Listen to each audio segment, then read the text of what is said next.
In this video, I'm going to show you some Zoom tips and tricks for our Valverde account. Um, First thing you want to do is when you go to the Zoom website, valverde.zoom.us, log in with your district account, so the @Valverde account. And I'm going to show you first in your profile, go over a few settings that we have here. You should see your name at the top. Right here is where you could change your profile picture if you wanted to have a default profile picture set so that when students log on or you have your camera turned off or staff members have your camera turned off, you can have it a different image. And scroll down a little bit and you'll see that you can't really change these features since you signed in with your Google account. So you don't have to worry about changing your password or anything like that. And it has your job title and description linked off of information that it pulls from your profile. Now I'm going to show you how to set up a meeting. Go to schedule a new meeting. And because Zoom has it set that you can set up recurring meetings, I advise setting up one meeting link for your class or whatever program that you have, and then make sure that you name it so that the students and all the members exactly know what it is. So period 1, English 2, CP. And then that way there's a description in the Zoom meeting link so that students won't be able to be confused about it. You could also even put in like the year. You can put in the section, and so on. For your description, you should put in the class description.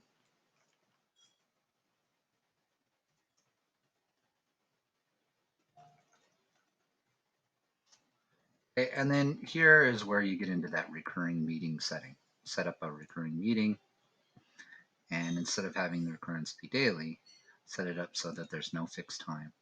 Now this will create a static link for you to be able to give out to your students. It says generate the meeting ID or to modify this. You don't have to worry about that. For my video, I always keep the participant video off when joining. That way they have to turn on their camera after they join. It's an actual decision that they're making instead of them joining the meeting and then realizing, oh, I'm on camera. And the host, I always keep it on. That way I can see what I look like as I'm creating the meeting. I don't have enabled join host enabled because I don't want them to be able to join the meeting. I do have a waiting room or a lobby for them to be able to go into. And just like I have their camera muted when they join, I also have their microphone muted as well. So I mute participants upon entry. Here's a new feature that I want you guys to see. It says only authenticated users can join. This is causing a lot of login issues for our students. When you click that and it says @valverde.edu, a lot of our students are forgetting to log in. Also, you see it has another account on here, this OmniSoft. That's another way to do authenticated. Until you've gone over this with the students how to use their @Valverde account to log into Zoom meetings, I suggest keeping this unchecked. Make sure you go over that with your students several times before you turn on that feature. Otherwise, they'll never be able to join your meetings.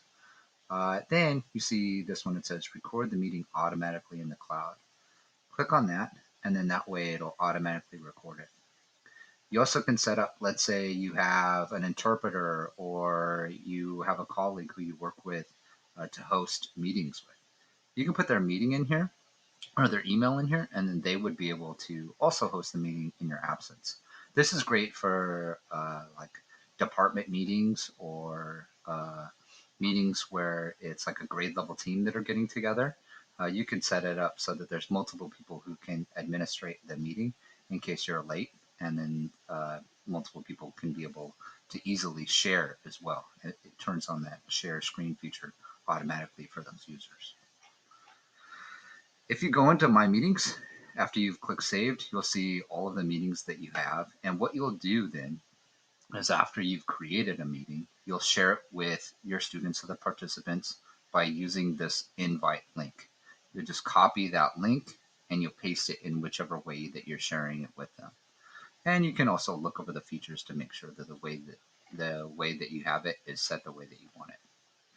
After you've had a meeting and you record a meeting, you go to your recordings and you'll see that you'll have some sessions recorded and it'll have files that'll go with it. There's a couple different ways, a couple of different things that you need to know about this.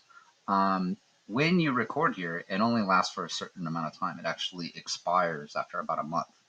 So what you need to do if you want to save these files is actually download them to your computer afterwards. So you can see you have a shared screen with speaker view. That's everything that's shared on the screen. An audio only, so that would be just what was said over the audio. And then you have a chat file. I recommend at a minimum saving the screen view, the speaker view, and making sure that you save that to your Google Drive so that you're able to save record of the classes that you hold. So in order to do this, you'll go to right here where it has the download button and click the download feature and it'll start downloading. And as that's downloading, go to your drive, so drive.google.com, and you should have a folder set up for your Zoom meetings. So for me, I have it set up so that it's separated by period. So I'm going to go to my Zoom folder that I've created. I'll go to the period that I created for that folder. And after it's done downloading, you'll see it right here at the bottom of the browser. And you can just drag that into the folder that you've created. As you can see, I'm also renaming each of the recordings. That way I have record of when that recording was made and who made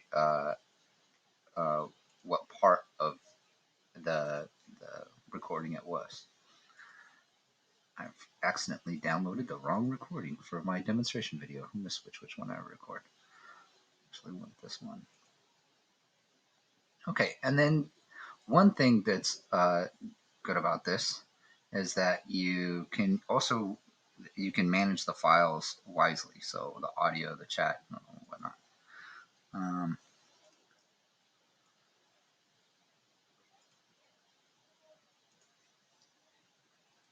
Make sure you rename it with the name of the class. So period 5, August 18th, part 2. So what do I do with this? Now I have this folder of these recordings that are on my in my drive. Well, with the students, I actually have it set so if they're absent from a session, they can go to Google Classroom, and I've shared this folder with them.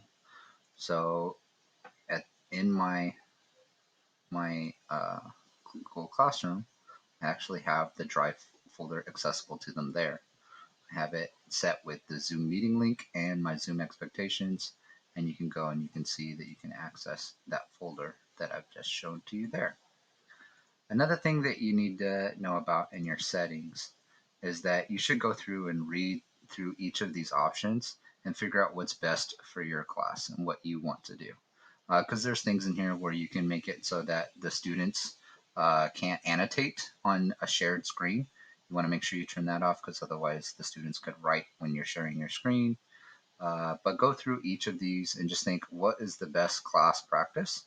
And then after you have it set the way that you want, that's next time you start your meeting, that's how it will perform.